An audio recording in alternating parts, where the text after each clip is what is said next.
Ukraine का मुद्दा उठा तो भड़क उठा चीन। G20 में साझा घोषणा पत्र पर फिर नहीं बनी बात। G20 देशों के मंत्रियों की एक और बैठक पर यूक्रेन विवाद की छाया रही। वाराणसी में सदस्यों देशों के विकास मंत्रियों की बैठक के बाद कोई साझा घोषणा पत्र जारी नहीं हो सका। संयुक्त घोषणा पत्र की जगह जो प्रपत्र जारी किए गए उसे आउटकम डॉक्यूमेंट, परिणाम प्रपत्र एंड चेयर समरी अध्यक्ष देश का सार कहा गया। यूक्रेन का जिक्र करने पर चीन नाराज। कारण यह रहा कि इस प्रपत्र में यूक्रेन विवाद का जिक्र किया गया है और परोक्ष तौर पर इसके लिए रूस को जिम्मेदार भी ठहराया गया है। लिहाजा रूस ने इस प्रपत्र से अपने आप को अलग कर लिया, जबकि चीन का कहना है कि इसमें यूक्रेन का जिक्र नहीं होना चाहिए था। यह बैठक विदेश मंत्री एस जयशंकर की अध्यक्षता में हुई थी। सभी देशों ने अपने हितों के संदर्भ में बात की। एस जयशंकर इसके पहले G20 के वित्त मंत्रियों और विदेश मंत्रियों की बैठक में भी यूक्रेन विवाद का जिक्र होने की वजह से ही संयुक्त घोषणा पत्र जारी नहीं किया जा सका था। बैठक के बाद प्रेस कॉन्फ्रेंस में इस बारे में पूछे जाने पर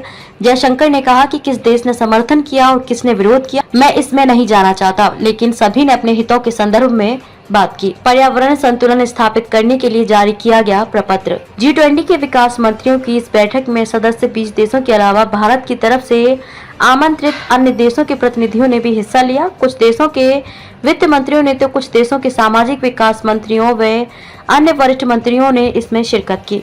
बैठक के दौरान सहस्त्राब्दी लक्ष्यों को लेकर 7 वर्षीय नई कार्य योजना को जारी किया गया है। इसके अलावा पर्यावरण संतुलन स्थापित करने को सहयोग व साझेदारी बढ़ाने के लिए एक दूसरा प्रपत्र भी जारी किया गया। शाम को जारी प्रपत्र में कुल 14 पैराग्राफ हैं, जिसमें 2 पैराग्राफ 10 व 11 यूक्रेन विवाद से संबंधित हैं। इसमें कहा गया कि यूक्रेन युद्ध की वजह से वैश्विक इकोनॉमी पर बहुत ही गंभीर असर पड़ा है। इस पर बैठक में चर्चा हुई है। हमने अपने राष्ट्रीय पक्ष को यहाँ और संयुक्त राष्ट्र सुरक्षा परिषद व संयुक्त राष्ट्र महासभा जैसे दूसरे मंचों पर भी रखा है। यूएन की ओर से युद्ध को लेकर रूस को घेरा गया था।